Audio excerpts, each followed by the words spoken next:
How can we make the world better? By making ourselves better. The Dr. Joe Show explores how you can make positive personal change by using his groundbreaking and highly effective I Am approach to understand who we are and why we do what we do.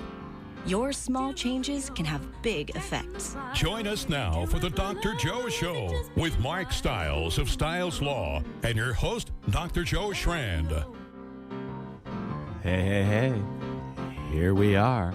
It's me and Larry and you, the listener, along with Dr. Joe, right here in 2025 on WATD. Yeah, 2025. Happy New Year, Mark. Yes, sir, and you as well. And you too, Larry, Happy legend. New Year, Larry. Larry the legend is in the house tonight. Yeah, and all of our Veterans Voice friends and all of our WATD folks, let's make this a memorable year. 2025. It feels like it was just 1985. Well, I mean, 1984, right? Yeah. I mean, Wow. right? George Okay. Orwell. Yeah. That's crazy. But just think about this. Do you remember when it was like the Y2K, oh, yeah. right? Do you realize that's a quarter of a century ago? Yeah. Yeah, that was an interesting time. Yeah. It was. It was nerve-wracking. I remember all of the lenders were sending us notifications, making sure that we were in compliance, and it was really funny because nobody knew if they were in compliance, but everybody's like, "Yeah, of course we are. We're in compliance," and crossing their fingers and hoping that their computer system doesn't crash overnight. Right.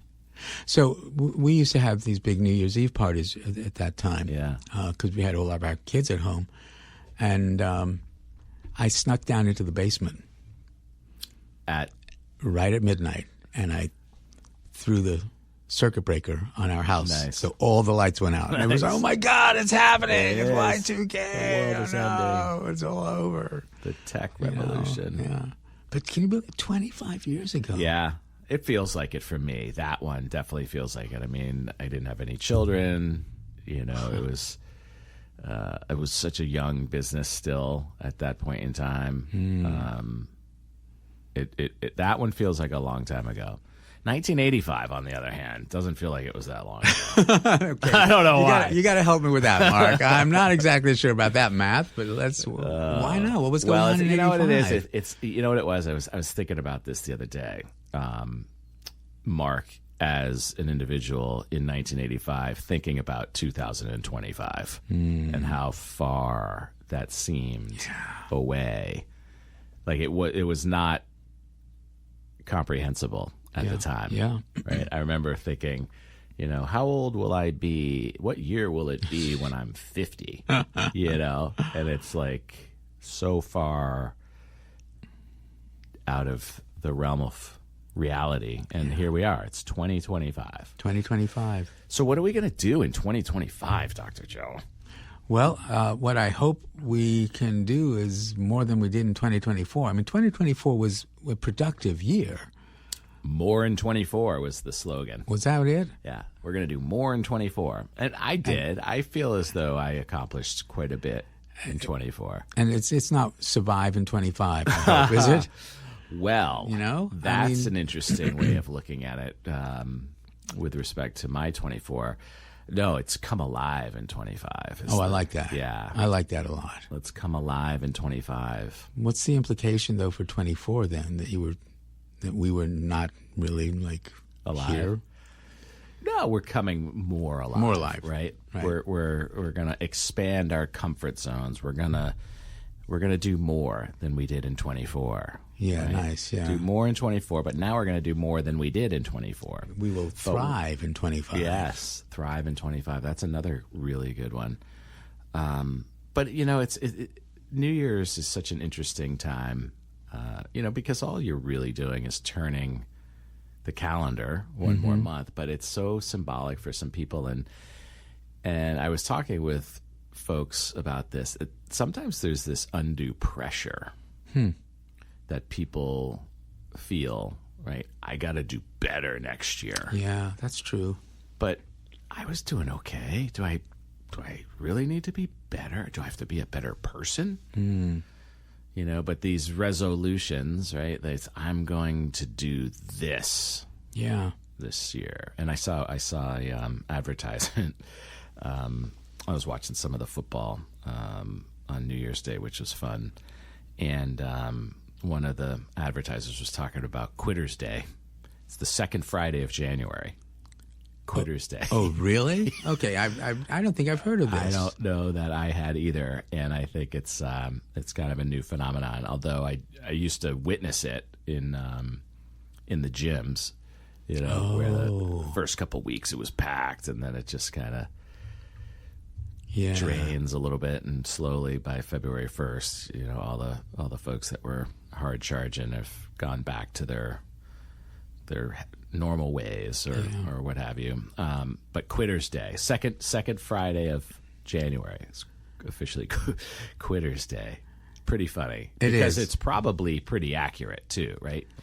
The dry January folks and the diets and the this and the that, and then 2 weeks in, it's like, meh, it's not going to stick. So what do we do? Who are we kidding? Let's go back to the way it was. The way it was. And maybe the way it was wasn't so bad. Yeah. Right? That's the thing. That's where I was talking about with those folks is like, do we need to put this undue pressure on ourselves to create something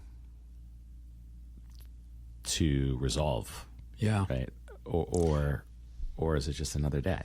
And then do we find ourselves feeling inadequate because we couldn't reach whatever this optimistic goal was? Yeah, and that's real, I think. And I think people resonate on it, and it's interesting. Yet, at the same token, it is this reset that you have this opportunity to say, okay, I didn't accomplish all of what I wanted to accomplish last year. So this year, I'm going to do it. And what I've realized in both business and personal, if you're not writing it down, if you're not actually putting pen to paper, creating a goal with a set strategy of how to accomplish that goal, then it's not going to happen. Well, that is true. I mean, and we just did a huge strategic plan at Riverside Community Care, doing just that, looking at where we are, where we want to be. Every department wrote down sort of an overall goal within the framework of where Riverside is heading. We have 6 categories of things that we want to get done. And they're all written down. Now, how do you basically make that happen? I don't like the word execute the plan because that sounds a little bit, conflicted. It is a proper term, though. It is, isn't it? It is. Certainly in the legal field, too. Yeah. In all, right? So how are we going to execute on this? Right. It's, but I do find it funny. Execute. We're going to have an execution on this. Yeah, it really is. It's interesting, So how are you? It's accountability, right? Everybody has a role. Everybody has a responsibility. Everybody is held accountable to that, and everybody rises each other up. And, yes. And you together achieve those goals. But they have to be written down. Right. They have to be. They can't be fingers in the wind, or this would be great. I hope we do this. Right. But it is working together as a team, and Totally. that part is really. It's a wonderful part of who we are as human beings, and that is part of what I'm sort of looking back on. Is there's been so many times where people have really come together to help each other out, but also a lot of times where people banded together to take out some other group, and that's my concern. How frustrated are you getting as the person who created this I am approach and this beautiful way of valuing one another? How frustrating does it get for you to bang your head against the wall and say, why aren't people getting this? Why are they not understanding how simple this could be? Well, I like to say, well, that's their I am. What's going on? That's the best they can do. And one of the things in terms of frustration that I try to really put a limit on and avoid all the time is frustrating our sponsors by not taking a commercial break. So with that, Larry, let's do it, and we'll be right back with me and Dr. Joe and Mark Stiles. Hey folks, thank you for listening to the Dr. Joe Show. We've been investigating whether or not we want to bring sponsors into our podcast. What are your thoughts? Do you know somebody who might be a good partner with the Dr. Joe Show, who may want to align their product or service with the Dr. Joe Show? Think about it. There he is. There he is. Larry Legend in 2025, taking us in here on WATD 95.9, your South Shore everything with me and Dr. Joe. Yeah. And, you know, when we were about to go off the air for the commercial break, we were talking about, am I frustrated about the I am approach?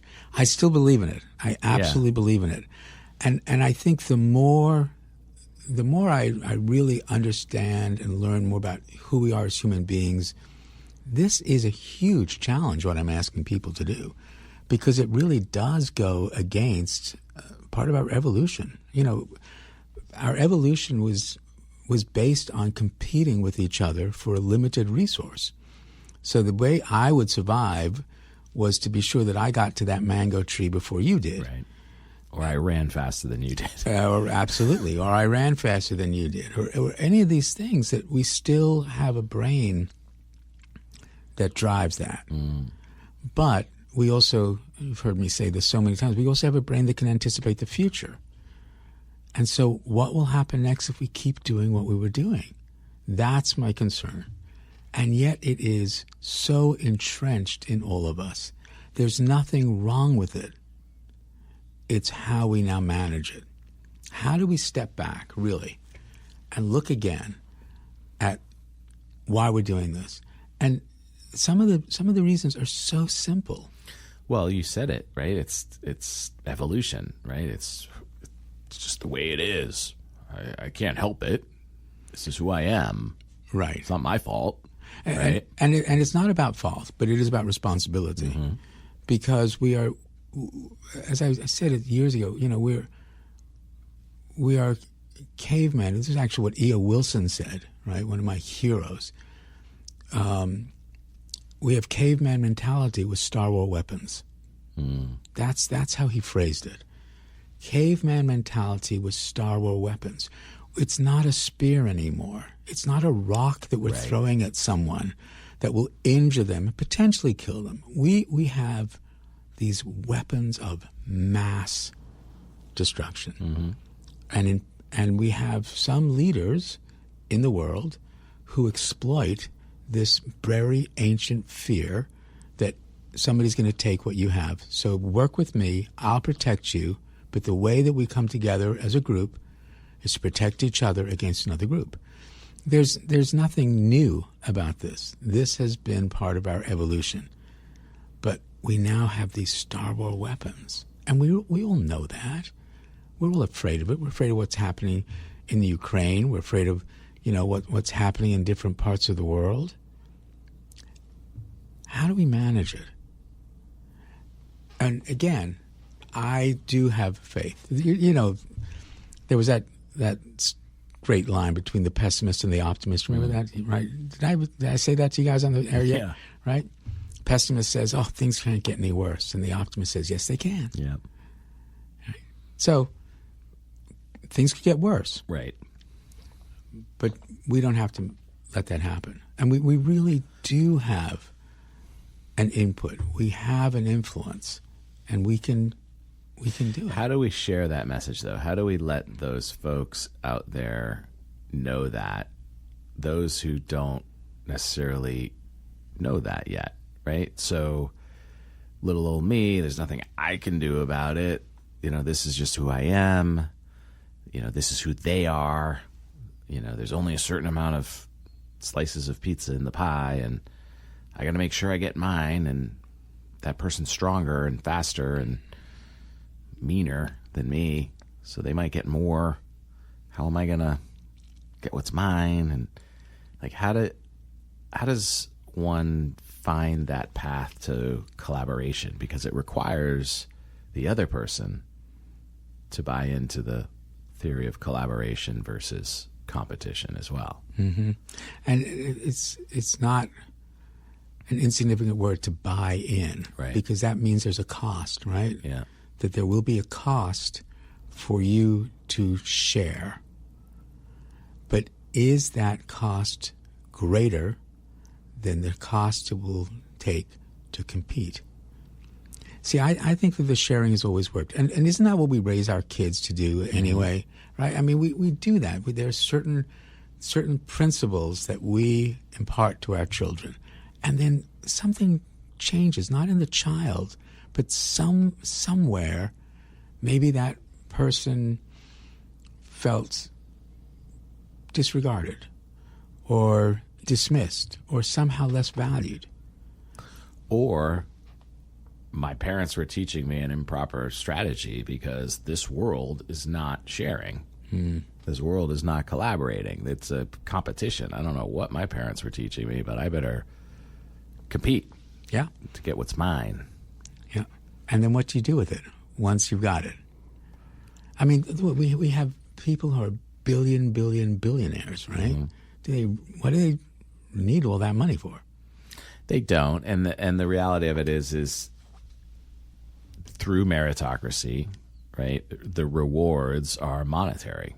Like there's no other way to reward those achievements other than money.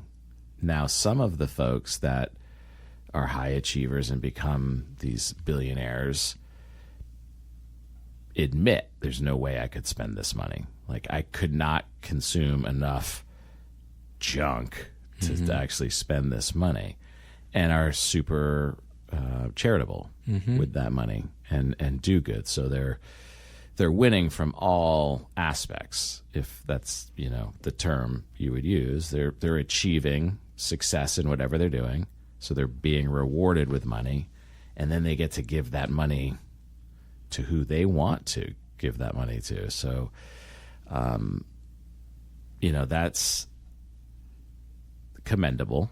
That's very nice to see. But I agree, like, okay, so this person's got billions of dollars and this person is struggling to find shelter. Right. And that's a major, major thing. I mean, right?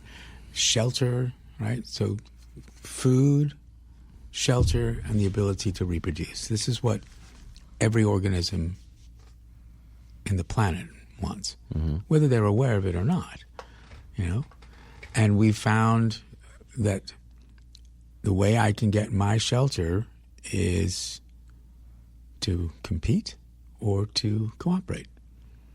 And these folks who are these charitable folks, and thank goodness for them. But how did they get the money to begin with? Where that stuff come from? Why is there this interesting distribution or inequity of distribution of wealth? And these are questions that people have been wondering about for a long time.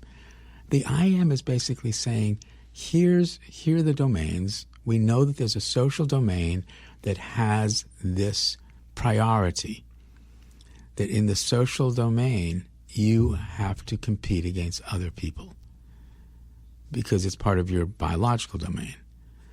But with this IC domain, we can step back and say, wait a second, do I really need to do that? I mean, I have been incredibly privileged, and I know that. But what do I do as a leader is I don't say, you're going to do things my way. Right. That's not my style. As a matter of fact, my style is the opposite. Say, I trust you to do it your way. Let's see what happens, because I bet what you can do is incredibly creative and powerful.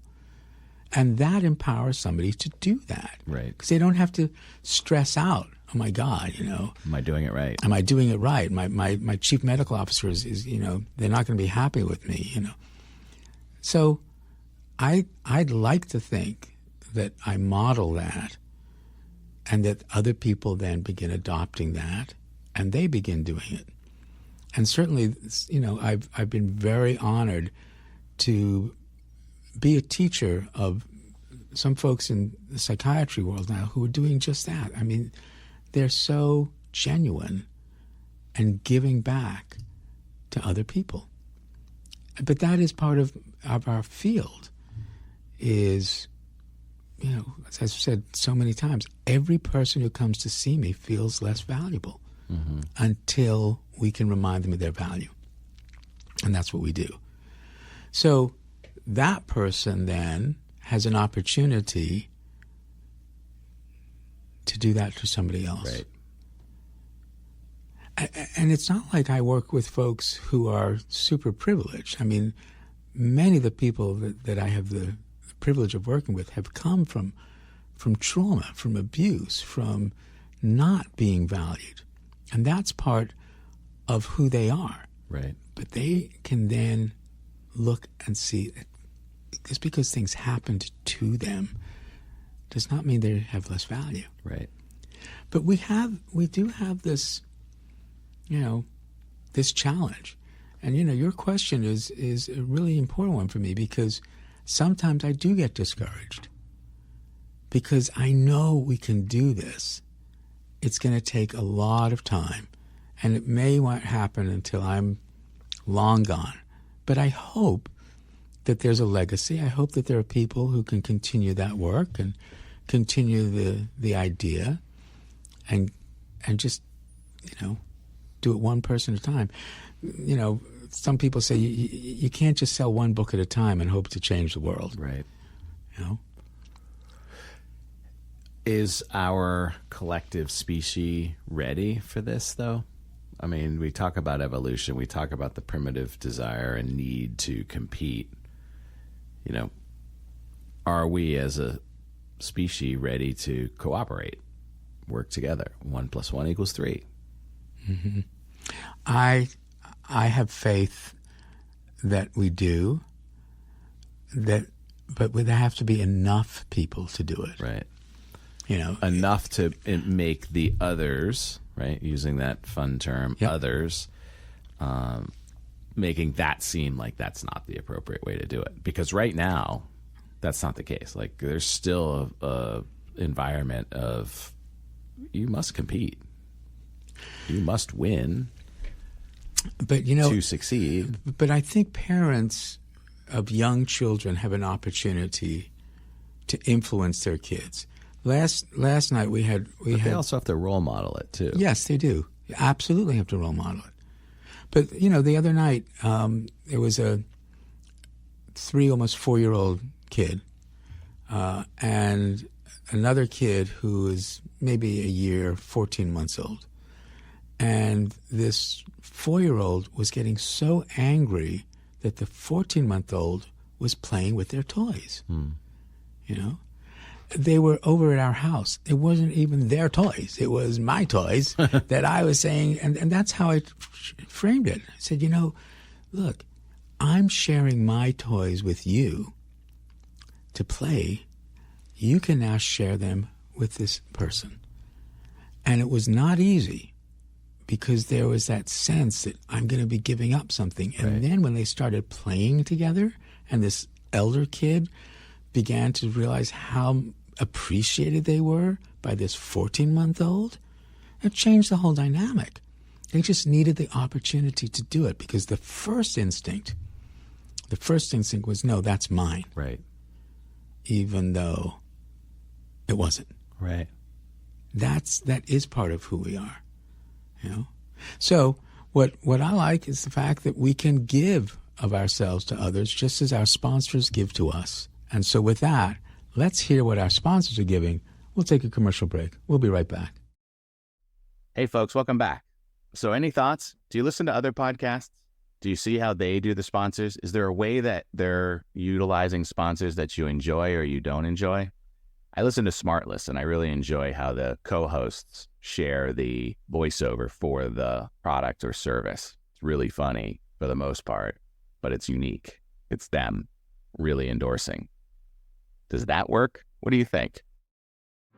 I got the nod. Yeah. I got got the nod from Larry Legend. Yeah. That means we're back. We are back. Right here on WATD 95.9, your South Shore everything. Here we are talking about life and evolution and 2025. You know, the song that is the theme song for our show. You know, I mean, I wrote that years ago, and there's a whole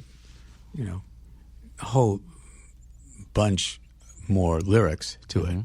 But can I just take a moment now and reshare one of the songs that I did years ago, but I couldn't find the old tape, so my kids retaped it for me the other night. Cool. Let's do it. Let's do it. Larry, can we play it up?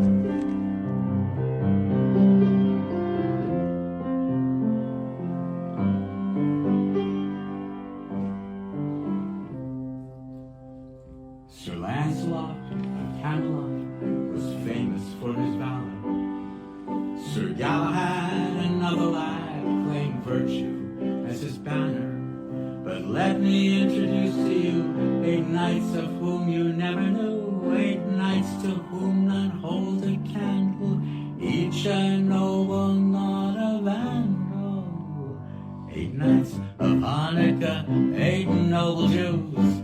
Each wears a yarmulke, each has nice shoes. 8 knights of Hanukkah, whoever knew?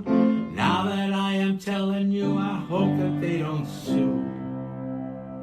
Sir Charge marked up each challenger, Sir Lee could curl your locks. Sir Vile obeyed most anyone, surprised was always shocked. Sir Wine-a-Lot was not well lighting, never been a mixer. And poor Sir Plus, his mother fussed, his 3rd wife was a shixer. Sir Jerry, sick at MGH, got transferred to Beth Israel, where he was dubbed Complain a Lot.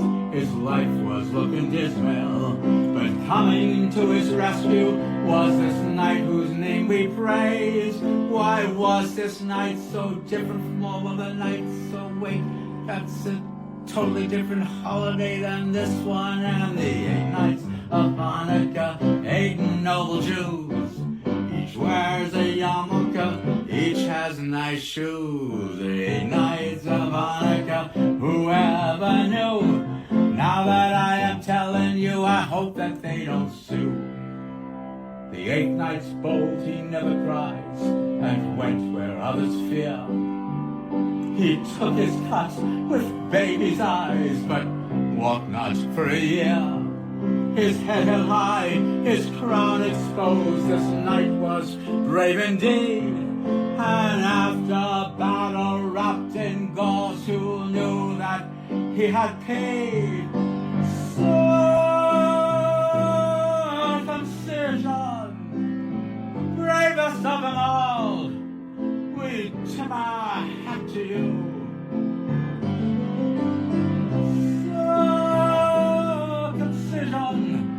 Succinctly you define the essence of a Jew. Of all the knights of Hanukkah, I most admire you, so sublime.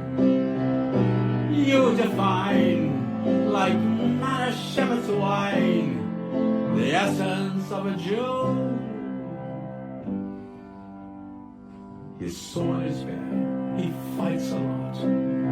His lance tilts to the left. He loved a Jewish princess, though her credit was bereft.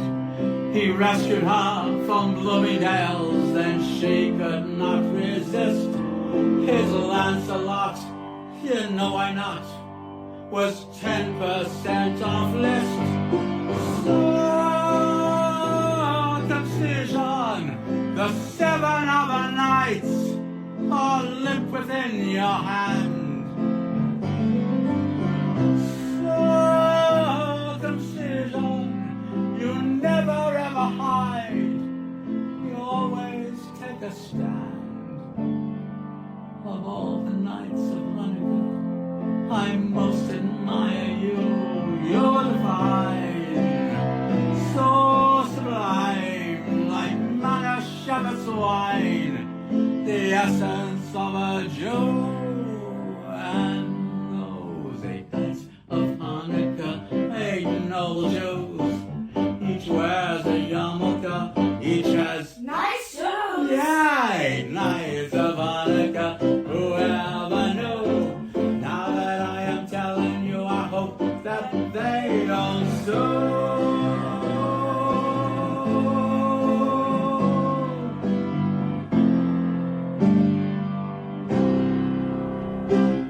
The 8th Night of Hanukkah by Dr. Joe Schramm. Happy holidays. Well, that was fun. Yeah, thank you, Larry. What do you think, Larry?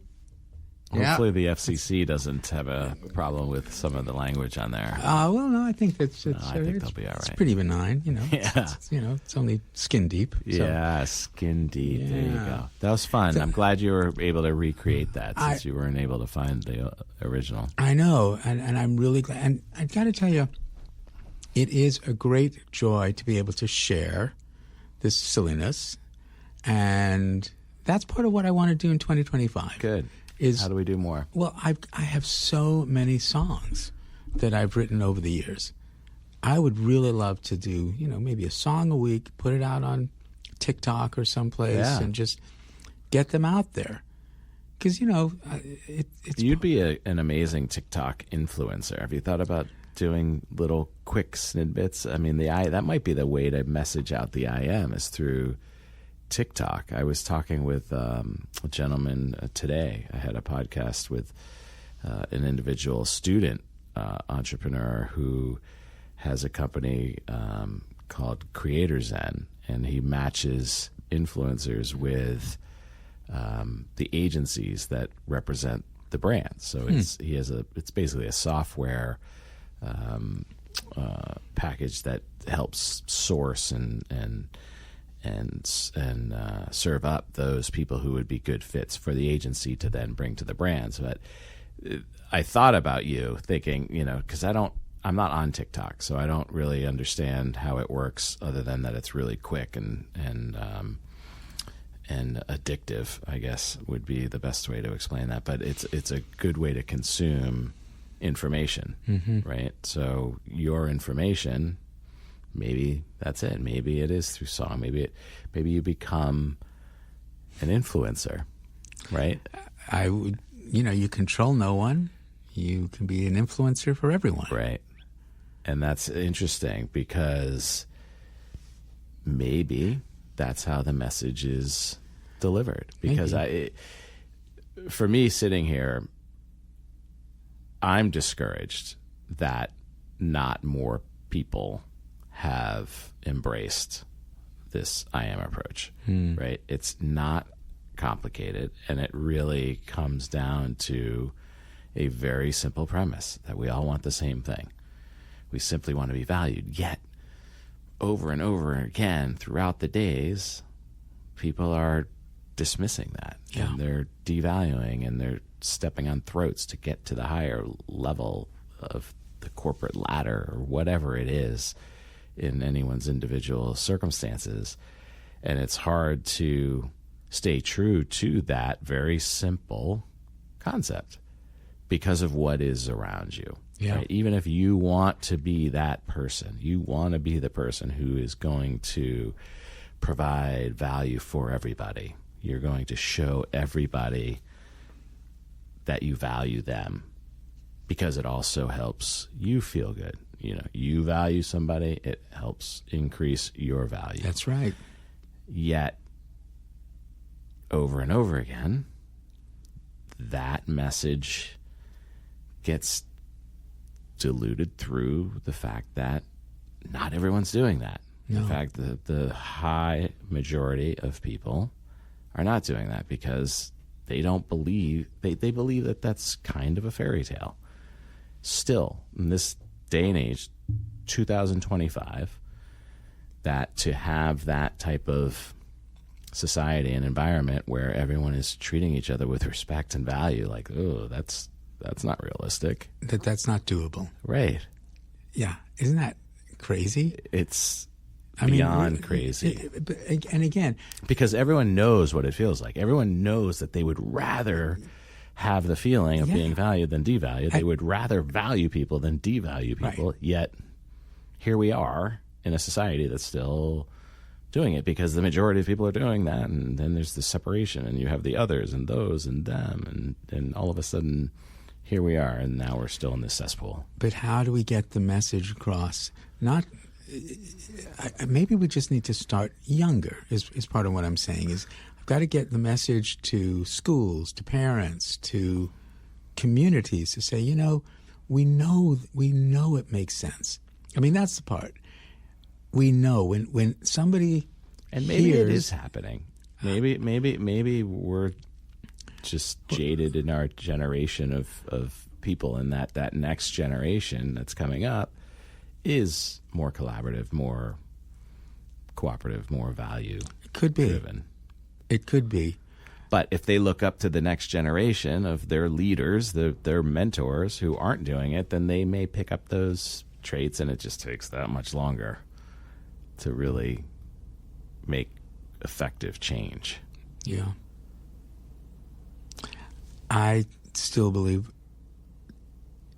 that everybody has this potential. Everyone.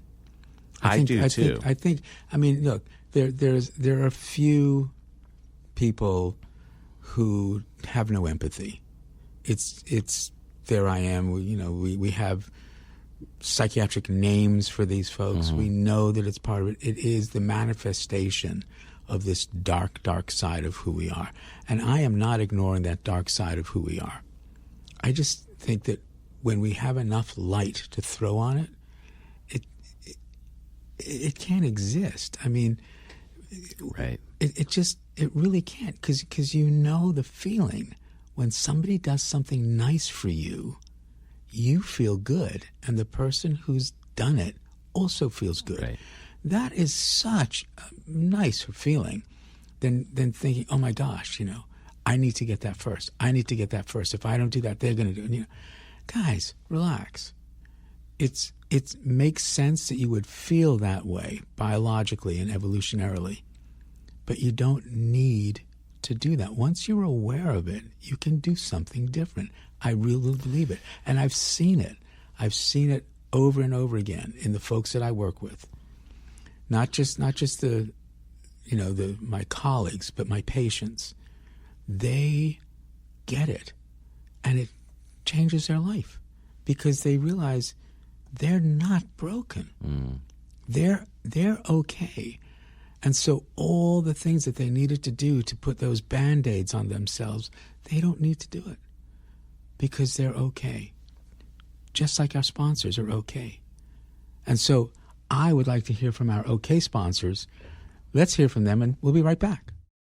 Hey, welcome back. And again, we're super grateful for you listening to the Dr. Joe Show. If you have anyone that you think might be a good sponsor, shoot us an email at drjoepodcast@gmail.com. DRJOE podcast@gmail.com. Give us your thoughts about the show, too. We're wondering, are we talking to the trees, or are people really gaining value in this? Please let us know. Thank you again, and enjoy the rest of the show. And just like that, we are back. We are back. Me and Dr. Joe talking about society. Society, humanity. Can we do it? Yeah. Can we do it together? Together we can. And, we were talking off air about, my experiences with the IM and how it makes me feel and how it has helped me in my growth. Yet it's still a challenge because you almost feel as though you're swimming against the tide. Like the tide is doing something very different than what you're doing. Mm-hmm. Right? What you're doing is unique, and it's engaging to a lot of people, and to a lot of people it's eye rolling. Oh, it's fairy tale. It's Pollyanna. Like, this isn't how life is. This isn't how business is done. You can't do it that way. Why not? Why not? Right? Why can't you? Because it's so much better. Because we've done it a certain way for a long time, and let's look at the world that we're in, guys. Right. This isn't about blame. Again, this is responsibility. We live in a world of conflict. We live in a world of tension. We live in a world of stress. We have wars. We have all these things happening. So maybe the strategy that we've had all along isn't really working anymore. And so maybe we can shift. It's got to be at a high level and at a basic level. It's got to be from the top down and from the bottom up. And I know, yes, is it Pollyanna? Is it? Absolutely. I'll be the first to admit that my idea is enormously difficult until you do it.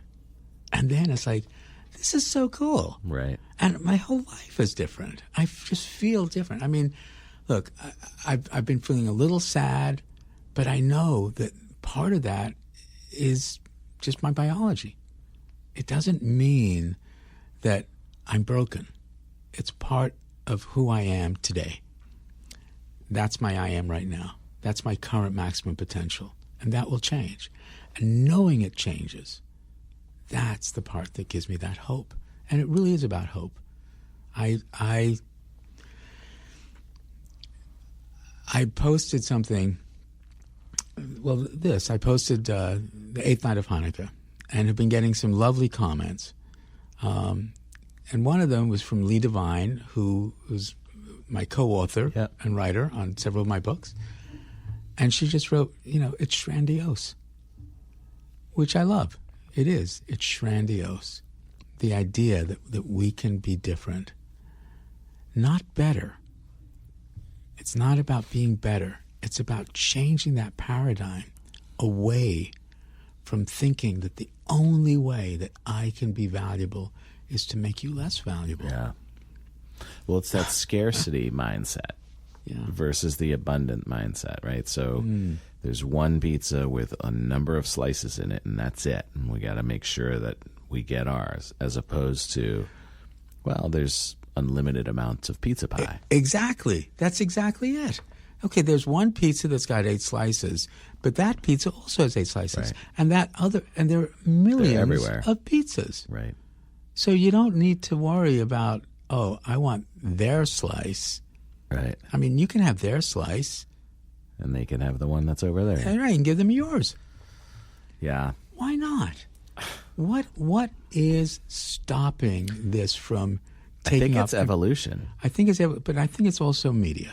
I think it's the fact that we're, we are, what was it Rusty Shelton said, right? We're these like voices in the woods. We need somebody to hear what we're saying and say, you know what? I'm going to be one of those people. I'm going to do that today. I'm going to open the door for that person. Yeah. And I'm going to see what happens. I guarantee you, folks, you will feel great. Yeah. I can guarantee that. And what's the downside? Right? What's the downside of doing something nice for somebody? But it's a real question. Because otherwise you would do something nice for that person. Because there's the fear that you're being exploited. There's there's also the worry, right? That you're the doormat. That I'm the doormat, or this is not going to come back to me. Right. I mean, this is, this evolutionarily, this is one of the great puzzles of evolution is altruism. How on earth could this have been selected for genetically? That my doing something altruistic at my expense for you creates a genetic component that gets transferred into the next generation. But it has. We are doing it all the time. We are altruistic all the time, but maybe not to people that we don't know. But to our own group, we do it naturally. We're always sharing within our group. That's the real trick to this, is recognizing the size of the group is not confined to the 20 people anymore. It's billions of people. And maybe that feels a little overwhelming because there are some people out there who are saying, what I want is more important than what you want. My approach is better than your approach. Well, can we still work together. Right. We still value one right. another. I think, part of this has to do with my early childhood. Not just coming from a family where there was conflict, but then all of a sudden being in this environment where I was with a group of people doing something creative together. That was Zoom. Right.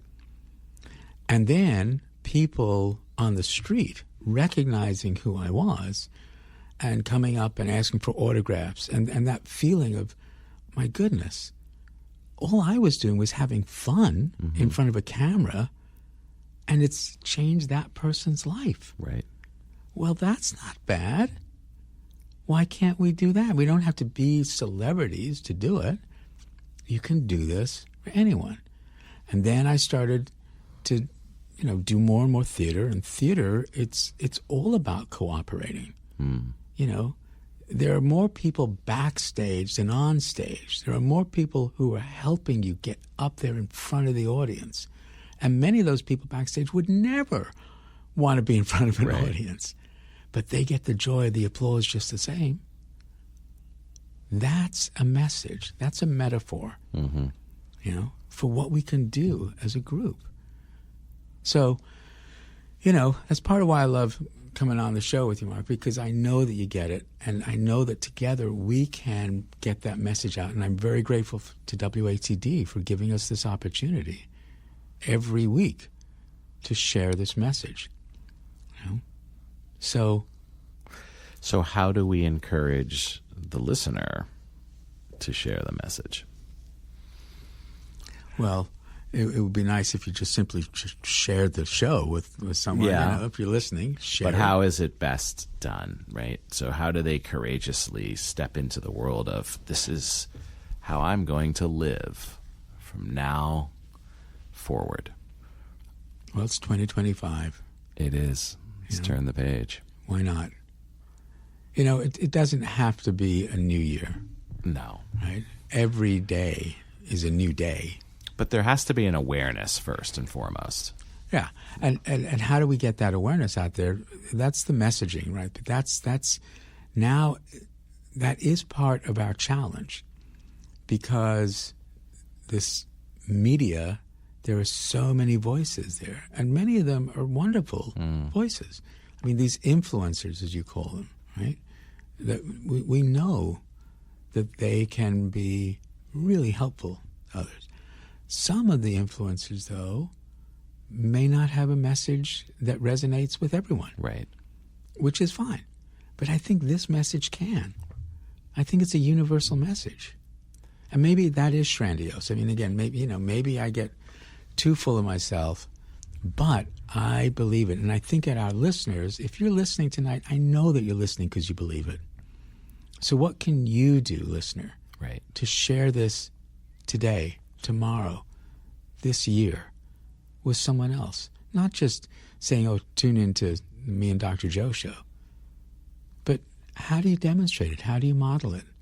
And then how do you, when somebody says, what are you doing? You say, well, this is helping you remember your values. So how do you do it? So how does one who's listening and saying, geez, I would love to be able to do this. I would love to be able to behave in a way that shows others value all the time, but I've never really been like that, and people are going to look at me funny, and it's going to be uncomfortable, and it may be uncomfortable because it's new. You're right. Right? But, as I've said to so many folks, what's your favorite food? Did you know that before you tried it? Right. Of course you don't. You don't know before you try it. But if you try it, you will be astonished when you try it. You'll truly be astonished at how easy it is. And then you'll treat it like potato chips. Can't just have one. Can't just have one. Going. Right. And this isn't just about, charity. Right. This isn't about just, I'm going to take $5 and give it to someone. This is way more than, this is a philosophical shift in your approach to life. Yes. And how you then decide, this is what is meaningful to me. It's okay to be selfish and feel good that you've done things for somebody else. I know that this has been a challenge and struggle for you for a long time. How can this be okay? Right. To feel so good about doing something for somebody else. It's okay. That is part of who we are. And remember, if there is an evolutionary component to this, that part also had to evolve. Exactly. That part had to evolve simultaneous with becoming a social animal. We needed to help each other. But our limit has still been, it can't be this huge, huge group, can it? And can it be a group of people who don't look like me? Can it be a group of people who may celebrate a different God? Yes, it can be, because you still want the same thing. With God, it's all the same, just a different name. Right. It's okay. I can learn from your experiences, and that gives me more value. So thank you. That's part of what we can do. And why not? Why not do it 2025? Let's get this started. And even if it is for the selfish purpose of feeling good, like that is a true component to the evolution. Like that tells me this is where we're supposed to be going, right? Because if you're not doing good, or you're being evil, or you're taking, that doesn't feel good. No. But we will rationalize it. At least I'm safer because I, took that other person out. Yeah, I just want to shift real quick to where you can get this. If you go to Amazon, you can buy Unleashing the Power of Respect, the I Am Approach. It just got mentioned in the New York Times book review for last Sunday. I'm so honored. Congratulations. That it got put in there, and there it is. And it's basically saying, worth reading. Unleashing the Power of Respect, the I Am Approach. And it is worth reading. It's on Dr. Joe's Facebook page as well. And it's really easy to read and consume through story and parable, which is fun. All right. It's a good way to learn. Let's have a good year. Great year. Thanks, folks. Thrive in 25. Right. Thanks, Larry. Thank you, Larry.